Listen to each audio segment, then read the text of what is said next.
အိမ်မဲမြို့တွင်နိုင်ငံတော်အစိုးရ၏ရက်100လာမင်းစီမံချက်ဖြင့်နိုင်ငံသားစစ်ဆေးရေးကတ်နှင့် UID နံပါတ်များထုတ်ပေးတဲ့သတင်းကိုတင်ဆက်ပေးသွားမှာပဲဖြစ်ပါတယ်ခင်ဗျာ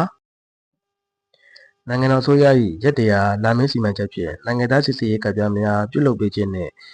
Unit ID နံပါတ်ထုတ်ပေးခြင်းကိုလူဝင်မှုကြီးကြပ်ရေးနှင့်ပြည်သူ့အင်အားဝန်ကြီးဌာနအိမ်မဲမြို့နယ်ဦးစီးမှုရုံးမှဇွန်လ21ရက်နေ့နံနက်ပိုင်းတွင်အမှတ်နှင့်အခြေခံပညာအထက်တန်းကျောင်း၏ပညာပေးမှခန့်မှ၌ဆောင်ရွက်ပေးခဲ့ပါတယ်ခင်ဗျာ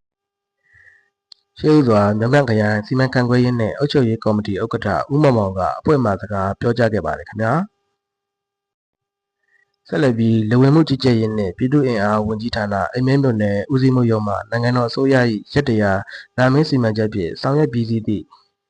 နိုင်ငံသားစစ်ဆေးရေးကတ်ပြားနှင့် UID ကတ်ပြားများအားမြောက်မြခရိုင်စီမံခန့်ခွဲရေးနှင့်အုပ်ချုပ်ရေးကော်မတီဥက္ကဋ္ဌနှင့်တာဝန်ရှိသူများမြို့နယ်စီမံခန့်ခွဲရေးနှင့်အုပ်ချုပ်ရေးကော်မတီဥက္ကဋ္ဌဦးသက်ကိုကိုဦးနှင့်အဖွဲ့ဝင်များကကျောင်းသားကျောင်းသူများအားပေးအပ်ခဲ့ကြပါတယ်ခင်ဗျာ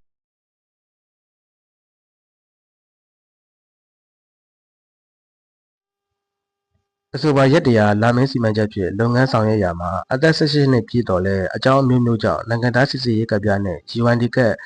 မရရှိသေးသူများဆောင်ရွက်ပေးခြင်းအသက်18နှစ်ပြည့်မှတ်ပုံတင်လဲလှယ်ခြင်းဟောင်းနှံပစ္စည်းမှတ်ပုံတင်များကိုအသစ်လဲလှယ်ပြုလုပ်ပေးခြင်းအသက်10နှစ်နှင့်အထက်မှတ်ပုံတင်အသစ်ပြုလုပ်ပေးခြင်းဇီဝဆိုင်ရာအချက်အလက် biometric ကောက်ယူ၍ UID ကတ်ပြားများထုတ်ပေးခြင်းလုပ်ငန်းများကိုလူဝင်မှုကြီးကြပ်ရေးနှင့်ပြည်သူ့အင်အားဝန်ကြီးဌာနအိမ်မဲမြို့နယ်ဦးစီးမှုရုံးကဧပြီလ20ရက်နေ့မှဇူလိုင်လ30ရက်နေ့အထိဆောင်ရွက်ပေးလျက်ရှိကြောင်းသိရပါတယ်ခင်ဗျာ